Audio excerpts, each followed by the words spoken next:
자, 제가 한국어로 여러분께 이 시간에는 설교를 하겠습니다. 끝났는 줄 아셨죠?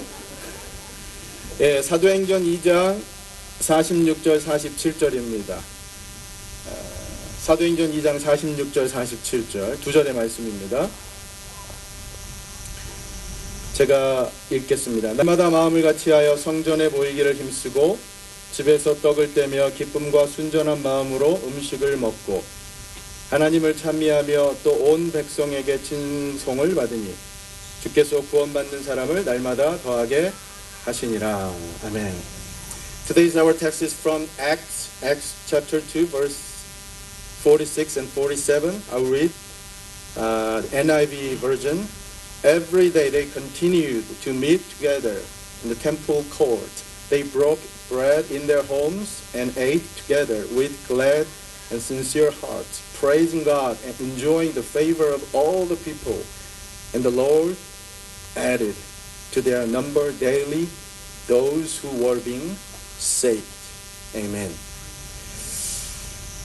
사도행전을 강의하면서 성령 충만한 교회가 얼마나 중요한 것인가를 매주마다 깨닫게 됩니다.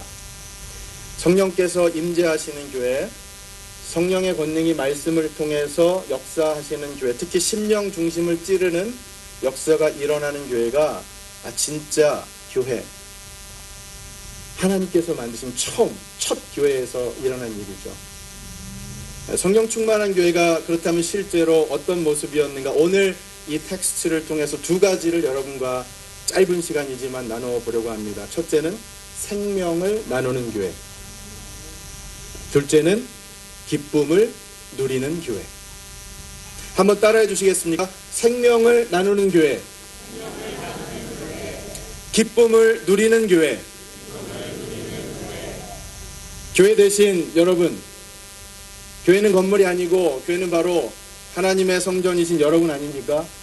교회 대신 여러분 모두 생명을 나누는 교회가 되시기를 바라고 기쁨을 누리는 교회가 되시기를 예수님의 이름으로 축원합니다. 아멘. 간단하게 오늘 말씀을 좀 여러분과 풀이하고 나눠보고 싶습니다. 첫째, 성령 충만한 교회는 생명을 나누는 교회입니다. 여기 초대교회 성도들이 모이기에 힘쓰고 서로 떡을 떼었다고 돼 있죠. 떡을 떼었다, 브레이크 했다, 나누었다. 마치 이 성찬식을 연상케 하는 장면입니다. 성도 간의 신실한 교제를 의미하죠. 오늘 예배 후에 우리 성도님들, 저도 마찬가지지만 이렇게 나눌 겁니다. 떡을 떼고 교제를 할 겁니다. 자, 그런데 여러분, 여기 떡을 나눈다는 의미를 좀 오해하시는 분이 계세요. 예를 들면 어떤 분들은 아니 교회가 꼭 이런 나누고 교제 여기에 신경을 쓰는 게 이게 교회냐, 좀 더 본질적인 말씀 보고 기도하고 이렇게 본질적인 거에 집중해야 하는 거 아니냐, 이렇게 말씀하시는 분이 간혹 계세요. 어떻습니까 여러분? 맞는 말입니까? 네, 답을 못 하시네요. 여기에는 오해가 있어요 여러분. 오해. 무슨 오해냐면 여러분, 성경적인 교제, 이 펠로우십의 의미는 꼭 그런 것만이 아닙니다. 교제가 말씀보다 뒤로 놓여져야, 우선순위가 뒤로 놓여져야 한다는 그런 의미의 교제가 아니에요. 이 교제는, 이 펠로우십은 어떤 말이냐면 헬라어 원어, 영어로는 펠로우십이지만 헬라어 원어로는 여러분 잘 아실 거예요. 코이노니아라고 합니다. 들어보셨죠? 코이노니아. 이 코이노니아가 어떤 말이냐면 성도들 간의 이 수평적인 차원에서의 나눔만을 의미하는 게 아닙니다. 이 코이노니아는 보다 근본적으로 하나님과의 수직적인 코이노니아, 그 영적인 교제와 교통을 먼저 전제로 하는 겁니다. 그렇기 때문에 이 교제가 교회에 있어서 너무나 중요한 것이죠. 우리는 교제라고 하면 성도 서로 간에만 떡을 나누고 갖고 있는 걸 나눈다고만 생각하지만 그것보다 먼저 하나님과 우리가 먼저 바른 릴레이션십, 바른 펠로우십을 가져야 한다는 말이 바로 이 교제를 통해서, 그 말을 통해서 우리가 깨달아야 한다라고 하는 것입니다. 여러분, 교제는 중요합니다. 교회에 있어서 너무나 중요해요. 우리가 축도할 때 목사님들이 많이 인용하는 구절이 뭡니까? 고린도후서 13장 13절. 예수님, 우리 주 예수 그리스도의 은혜와 하나님 아버지의 사랑과 그리고 마지막 성령님의 교통, 그 교통이 여러분 바로 펠로우십이에요. 우리는 하나님과의 그런 펠로우십을 먼저 중요하게 여겨야 될 뿐만 아니라 성삼위일체 하나님께서 그렇게 펠로우십을 한 것을 본받아서 우리 역시도 성도 간에 바른 교제를 해야 한다라고 하는 것이죠. 여러분, 제가 오늘 여러분께 강조하고 싶은 것이 그래서 꼭 교제가 먹는 거, 음식만을 얘기하는 게 아닙니다. 그 교제는 떡만을, 육적인 것만을 얘기하는 게 아닙니다. 그 교제는 우리의 관계, 하나님과의 관계와 우리와의 관계, 그리고 그 교제는 무엇보다 우리에게 생명 되신 말씀, 복음, 그 복음으로 나누는 참된 교제를 여러분께 말씀드리는 것입니다. 사랑하는 임마누엘 교회 성도 여러분, 교회 되신 여러분, 생명을 나누며 복음을 나누며 살아가시기를 예수님의 이름으로 축원합니다. 그것이 바로 진정한 교제입니다. 오늘 그 교제가 이 예배 가운데 그리고 이 예배 후에 우리 교회 안에 이루어질 수 있기를, 리얼라이즈 될 수 있기를 예수님의 이름으로 축복합니다. 자, 두 번째, 성령께서 역사하시는 교회는 또 기쁨을 누리는 교회입니다. 저는 우리 교회가 기쁨을 누리는 교회가 될 수 있기를 축복합니다.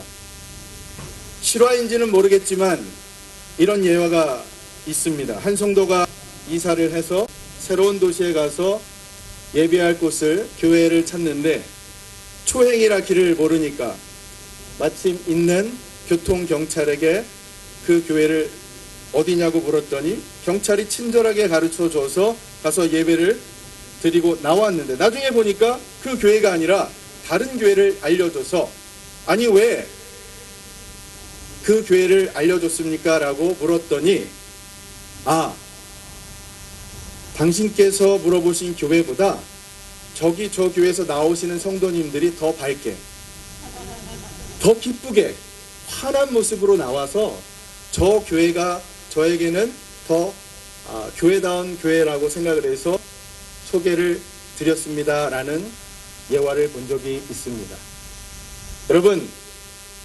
여러분도 아시겠지만 하나님을 예배한 자의 얼굴에는 환한 미소가 끊이질 않습니다. 성도 간의 참된 교제를 누리는 교회는 미소가 끊이질 않습니다. 시편 122편을 보면 1절에 다윗이 이렇게 노래합니다. 사람이 내게 말하기를 여호와의 집에 올라가자 할 때에 내가 기뻐하였도다. 아멘. 여러분, 이게 무슨 말씀인가 하냐면 사람이 내게 말하기를 여호와의 집에 올라가자. 다시 말하면 하나님을 예배하러 가자. 하나님을 만나러 가자. 그때 다윗은 너무나 기뻤다는 겁니다. 너무나 행복했다는 겁니다. 하나님 만날 생각에, 하나님을 예배하는 사람들 만날 생각에 그 행복감 때문에 이 시편에서 그 기쁜 마음을 노래했다라고 하는 것이죠. 사랑하는 여러분, 저는 여러분들과 우리 임마누엘 교회가 여호와의 집에 우리 함께 올라가자라고 그 말을 듣는 순간 여러분 심령 중심에 성령께서 역사하셔서 성령이 주시는 열매 가운데 하나인 참된 희락과 기쁨이 늘 넘쳐나기를 예수님의 이름으로 축원합니다. 오늘 이 예배가, 이 시간이 그런 은혜가 우리에게 가득할 수 있기를 진심으로 소망합니다. 여러분, 성령께서 역사하시는 교회는 밝습니다. 밝아요. 어둡지 않습니다. 성령께서 역사하시는 교회는 기쁨이 흘러넘칩니다. 잔치와 같은 분위기죠. 오늘 여러분 마음 가운데 혹여라도 세상에 근심 걱정 갖고 나오신 분들 있다면 이 시간만큼은 하나님을 만난 기쁨과 우리 성도 간에 서로를 만난 기쁨으로 그 모든 것이 싹 다 사라질 수 있기를 진심으로 소망합니다. 예, 그렇습니다. 오늘 우리에게 주신 이 말씀, 생명을 나누고 기쁨을 누리는 교회.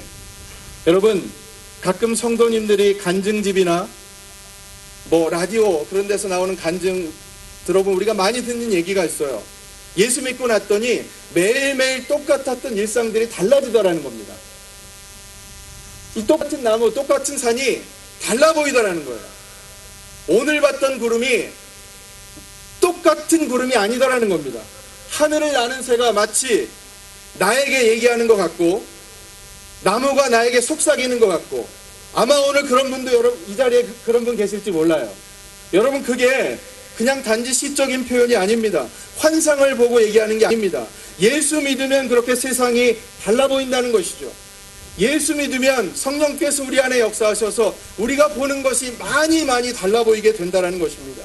하나님의 은혜로 충만해서 세상을 달리 보게 되기 때문이죠. 그러니 자연스럽게 우리 입술을 통해 고백하게 되는 것이죠. 주님의 높고 위대하심을 내 영혼이 찬양합니다. 오늘 우리 교회가 그런 모습이 될 수 있기를 진심으로 축복합니다.